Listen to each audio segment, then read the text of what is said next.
Hello, Izzuddin Ismail again. So this time we will be building this toggle button here. Now, if you look close at what I've built here, we have this toggle button and we have the monthly and the yearly option for our pricing table. So this is something that you can do with the toggle button. You can click on it and now we get the yearly pricing. If we click on it again, now we got the monthly pricing. And I do this without any additional plugin and without any additional add-on. It's just Elementor Pro and some JavaScript and CSS. So let's get on to it. Let's see how we can build this ourselves. Okay, this is a blank new canvas on Elementor Pro. We can get started with a new section here.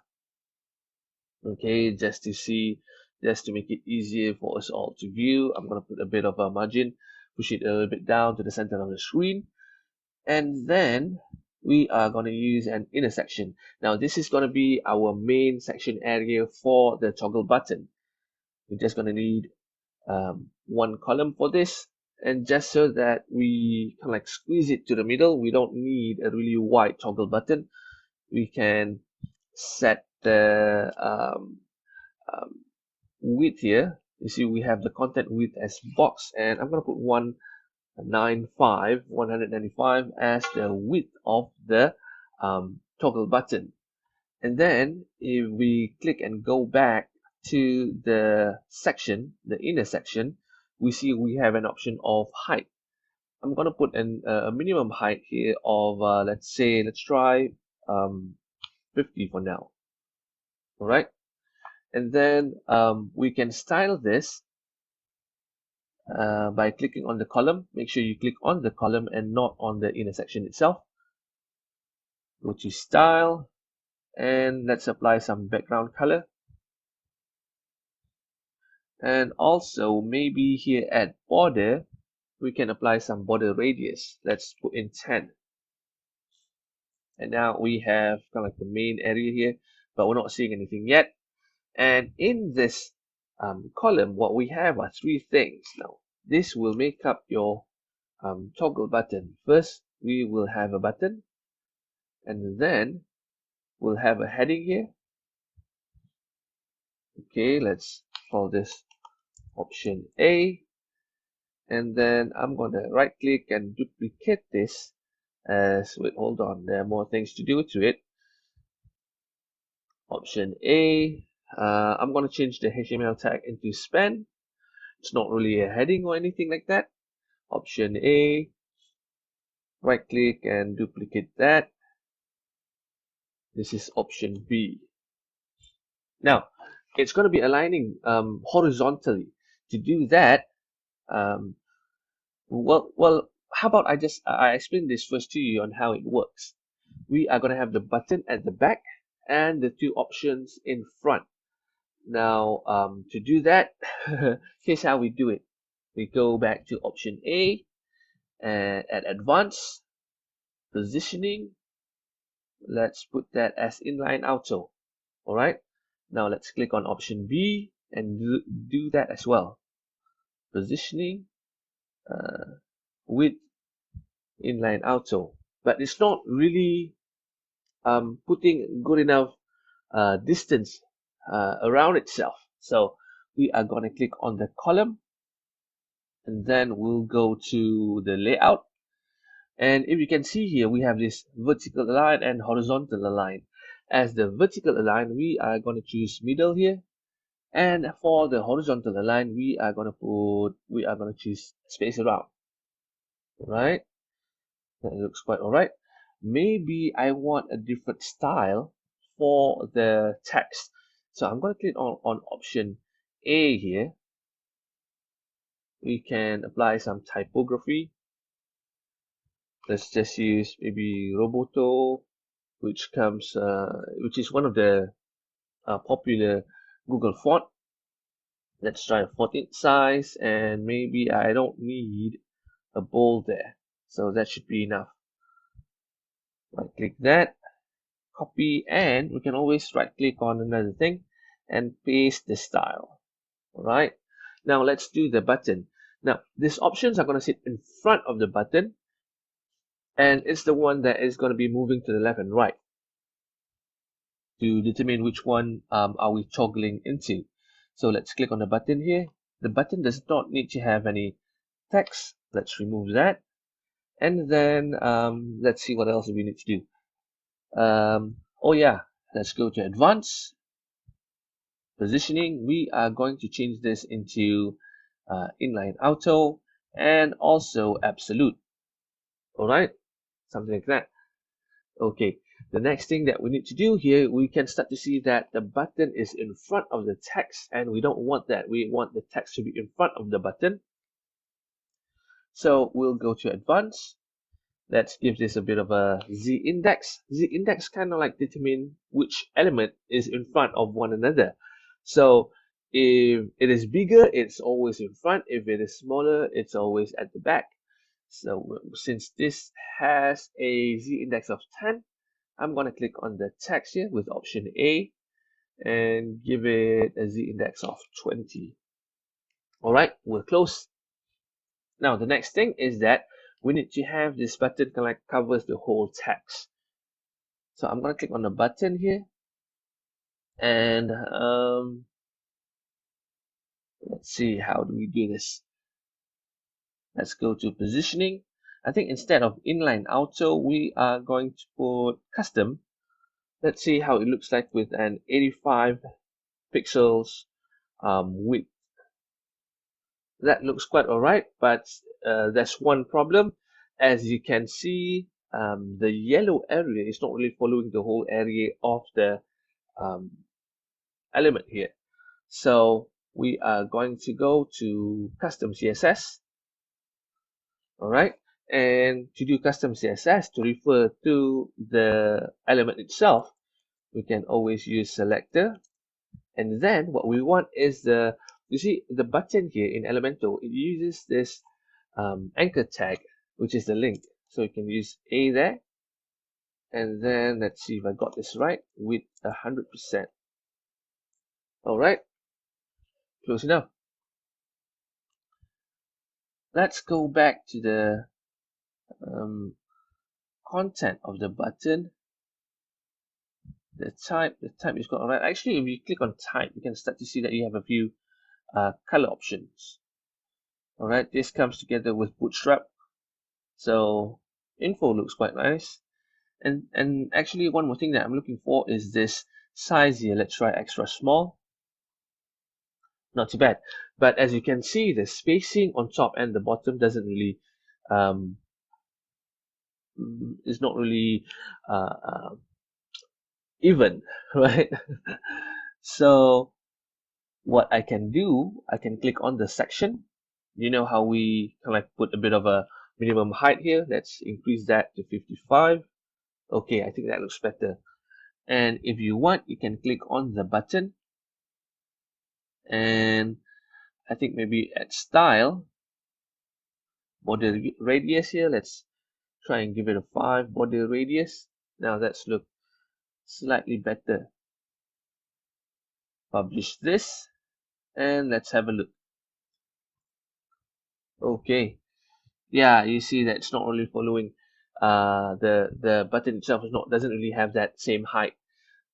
Let's see if we can change that. If we can update that a little bit.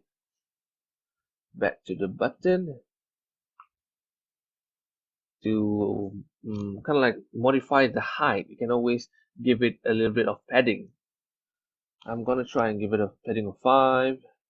How about 10? Okay, update, and let's see if that kind of like updates our button. Did it? No, no. Well, there's always this other thing that you can do is give it a bit of a text.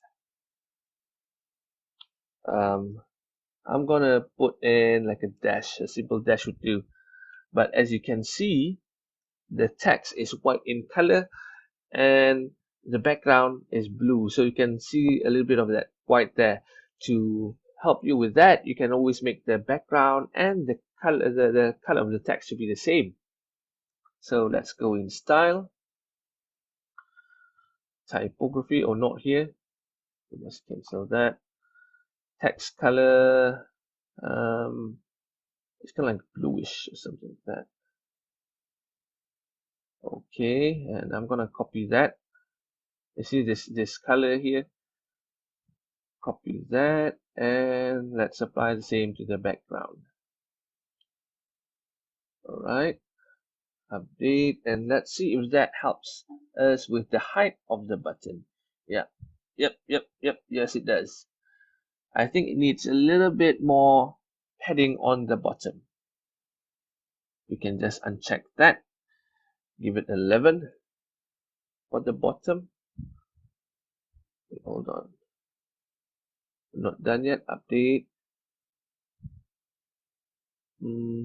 Or maybe 12 for everything. How about 11 for everything? Update. Let's have a look at the... I think we can live with that for now. Okay. Now, as you can see, because the button is an absolute positioning, we can click on the button. We can go to Advanced. We can go to Positioning.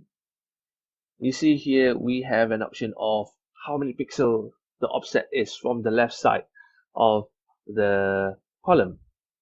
Now we can start to play around and start to push it to the right, how many pixels it is from the left. Let's try put it 10, 20. Now you can see the button is starting to move to the right.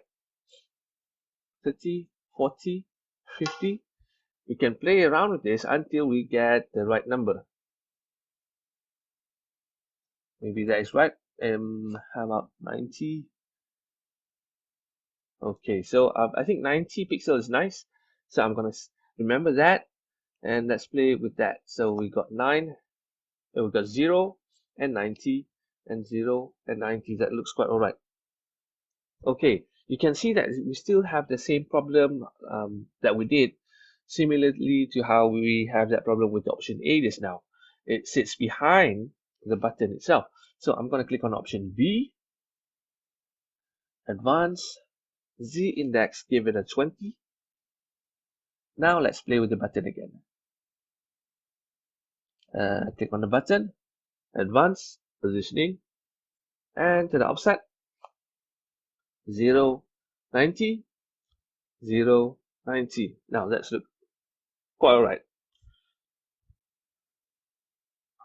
Okay, what do we do next? The next thing is we need to apply some JavaScript and some CSS. Now, when our visitors, our users are clicking on this, I want the click to trigger when they click on the column or on the section itself, right? So we are going to apply, but the problem with that is that we have this elements in front of it, but we don't want the click to trigger when they click on those elements. We wanted the event to trigger only when they click on the column. So to do that, we're going to apply some CSS. So on all three of these items, on the option A, option B, and also on the button itself. So we're now with add the button. Let's just do that one first. Selector, we are going to apply this. Pointer events, not. Let's copy that. Click on option B. Paste the same thing. And an option on option A. The same thing as well. Alright. So when we do that, the JavaScript will not trigger when it is being clicked, but in fact, the event is being passed over to the back of the element. Okay, so now we need to do some JavaScripting. Okay, to do some JavaScript, we can always use the HTML widget. Click that, put it down here. Just for easier for us to do this easier, I mean, when we are doing a lot more later on, I'm going to use a new section for the HTML. Not that it does anything because you can't really see it. I'm going to just do some JavaScript in here. So you start off with that. And let's see, I have some things here. Okay, now this is the first part that we need to do. This is a function that we are going to call when the button are being clicked on. Right, so let me explain the code a little bit. Okay, first it will try to get the element, right? And then from that element, we are going to get the button. And then the button, we're going to move it to the left and right, 0 pixels to 90 pixels. And we are also going to pass the another element, the pricing table, the yearly pricing table, and the monthly pricing table. And we're going to toggle that to show and to be hidden, right? When you click one will be hidden. When you click again, another will be hidden. So this is the function. Don't worry about all this. You can go down to the description. I have a link on all these functions and all these codes. Okay, we got that part covered. Now the next part is let's do another HTML code.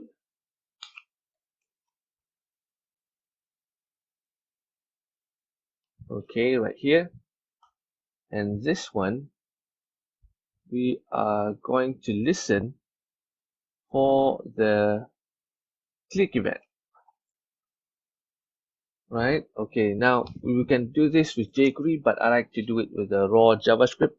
So we start off with window event listener load, which means that we are waiting for everything to load first before we do our click trigger listening to the click event. The next part is where we try to get the element for the monthly pricing, and then the yearly pricing, and then the button itself. Right, so I'm gonna remove that part. Okay, so it says here we will be listening for this ID. Now, to make that work, we are going to click on this the column here. We are going to give it an ID. So let's call this toggle01. At times, maybe you may have multiple toggle button on the same page. So it's wise to use a unique ID for all your toggle button. Copy that, and let's go back to the HTML. Oh, it's already the correct ID. So that is where you put the ID in. Okay, so next we have the monthly package and the yearly package. So how are we going to do that one? Let's start with a new section. Click and drag this to the top. Maybe a bit of a extra. I'm going to remove this one. I'm going to use an intersection instead. Okay, that sits inside. A bit of a margin top and bottom, and maybe a content width of 600. So, and let's start with the pricing table here.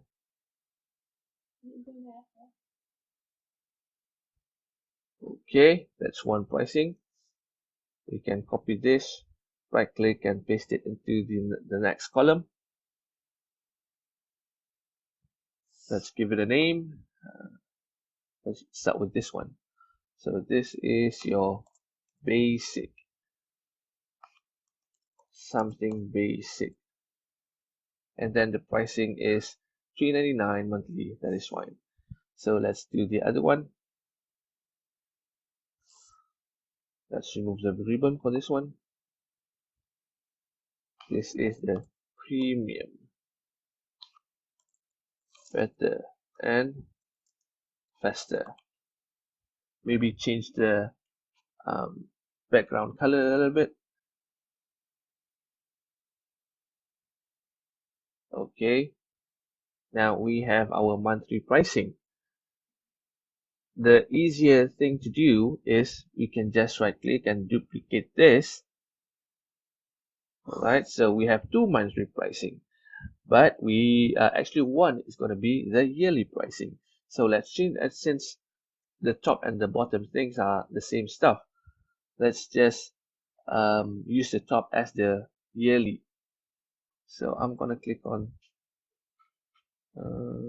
let's see, at pricing here, we are going to change this into 1399 for yearly.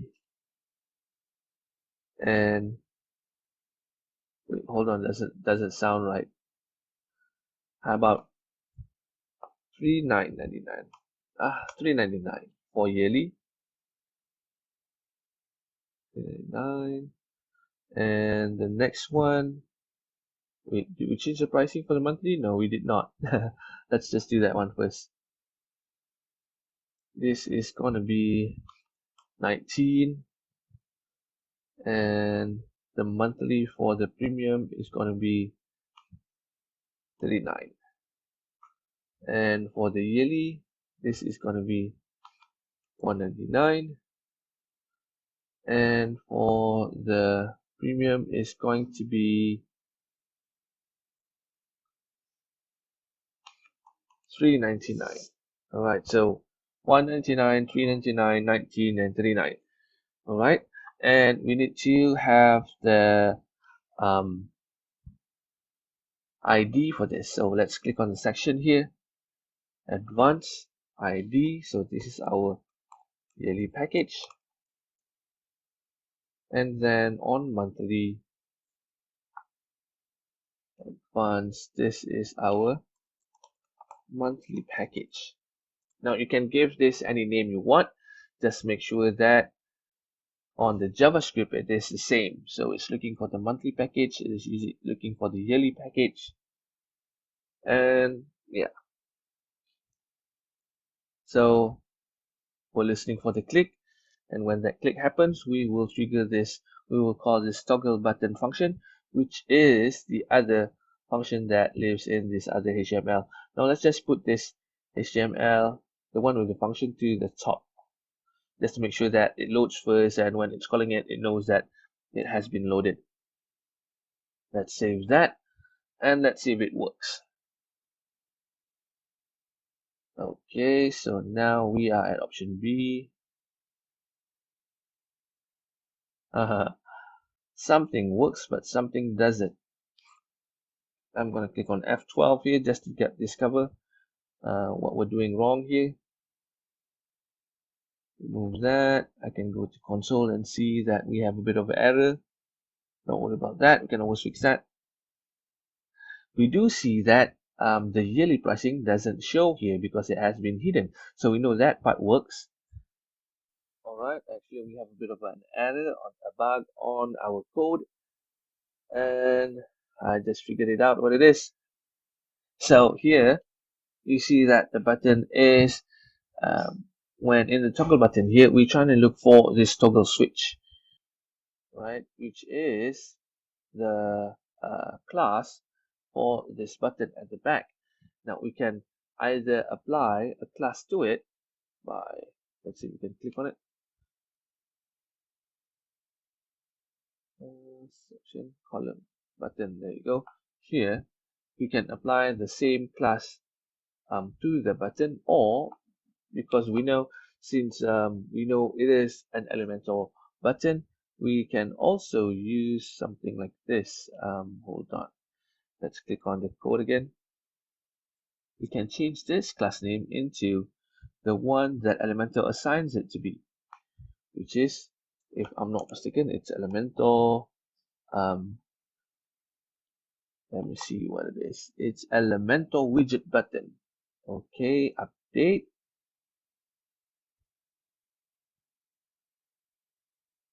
Let's refresh that and see. So this is one option. Click on it. Okay, I had to click on it twice before it started to work. I think that is because we have this button here. Let's click on that again. The positioning is set to 90, so let's set that as 0. I mean, the offset is set. Application refresh. Alright, I think that's good. Now we may want to apply some animation or easing effect there, so that we can see the button like slide to the left and right.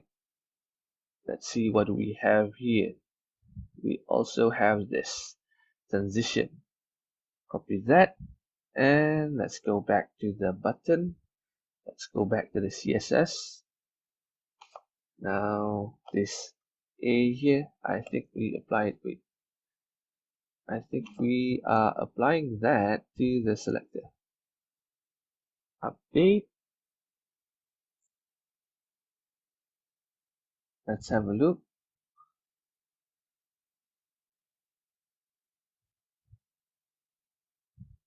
There you go. Okay, just remove that. Close that out. Alright. Now we can start to give it the right name. So instead of option A, this is monthly. And instead of option B, this is yearly. And then one last thing is you can see that it's not changing into the pointed cursor. That's not right. We want that to be a pointed cursor. We can click on the column here and apply some CSS to this. Selector cursor pointer. Update. Use the F12 again. Empty cache and hard reload. Okay. Alright. We are getting that cursor. We are getting that monthly and yearly. Alright, as you can see, the pricing is changing here. Yep, that's about right. So that's how you do it. And I'll see you again in a different video. Bye-bye.